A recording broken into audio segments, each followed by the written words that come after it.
Bonjour les amis, j'espère que vous allez bien. Aujourd'hui, on va lire la page 199. Je veux avoir chaud. Il y a bien longtemps que je n'ai pas eu réellement chaud. Hector n'en fit aucun commentaire sur cette répartition. Il dit simplement, dès que nous sommes là-haut, je le relance. Et vous n'avez pas besoin d'économiser le bois, comme je vous l'ai dit, vous serez livré manana. Alva fit le même petit tour de l'appartement que la première fois avec sa torche électrique anémique pour allumer les lampes à huile. Hector prit note mentalement de lui acheter des piles. Il retira sa veste, le drapa sur le dossier de la chaise qui se retrouvait devant le bureau d'où il avait installé son Underwood. Ouvrette, un geste d'encouragement sans doute, il regarda sa montre de gousset.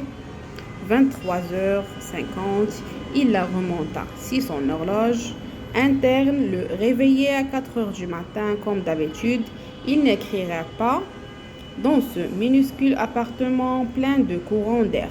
La machine à écrire résonnerait sans doute comme une mitrailleuse. Hector s'approcha de la cheminée et souffla sur les braises et ajouta 2 bûches. La cheminée tirait bien, mais la température avait baissé dans la pièce depuis le départ d'Alpha.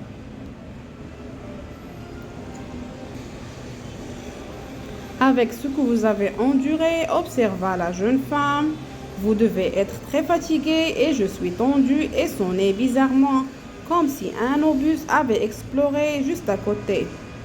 Je n'ai pas vraiment sommeil.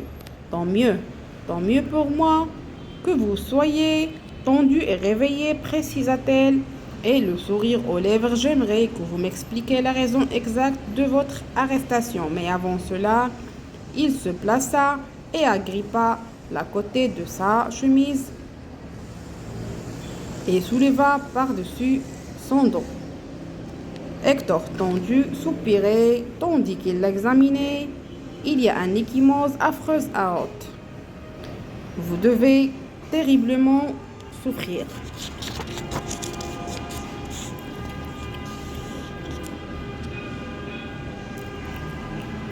Ça m'est égal, dit-elle, et le sourit de nouveau. Tout à l'heure, nous avons à peine touché à la bouteille de vin et j'ai cassé le bouchon. Malheureusement, nous devrions le boire maintenant, sinon il sera perdu. Un peu de vin, oui, ça serait bien. Et qu'y-a-t-il? J'ai aussi du fromage. Occupez-vous de ça. Moi, je sers le vin. Il retira ses chaussures et la suivit jusqu'à la cuisine. Un petit moment plus tard, et levèrent leur verre pour trinquer. À votre tour de proposer un toast, dit Alva. Il lui fit un clin d'œil. Impossible de refuser ça, dit-il, amusé. Vous parlez très bien espagnol. Je ne l'aurais pas cru au moment où vous l'avez arrêté. Alva but une gorgée de vin, puis il prit l'assiette de cubes de fromage qu'il avait préparée et retourna devant la grande pièce et la suivit. Mettez donc de la musique, si vous voulez, dit-elle en s'asseyant sur le canapé. Un disque pas trop bruyant, les parquets sont épais, mais il y a les voisins.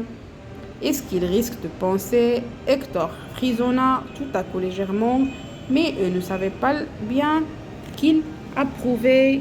Et je pense que nous avons besoin de musique, dit-il.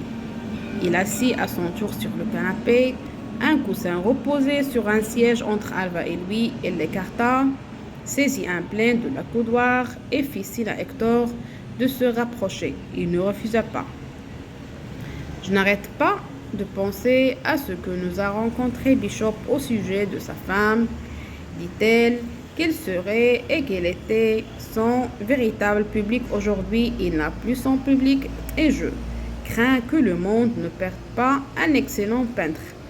Hector fit tourner le vin dans son verre. Il savait qu'il devait boire lentement et le moins possible.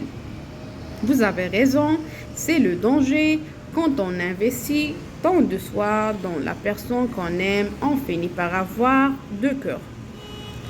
Il prit un carré de fromage sur la sieste, l'avala et but une petite gorgée de vin avant d'ajouter.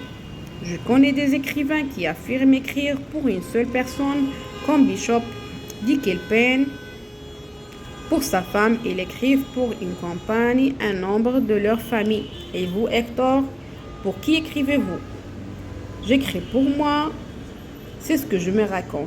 En tout cas, comme ça au moins, quand j'arrêterai d'y croire, j'arrêterai aussi d'écrire. Quand je continue, c'est que j'ai encore quelque chose à m'offrir.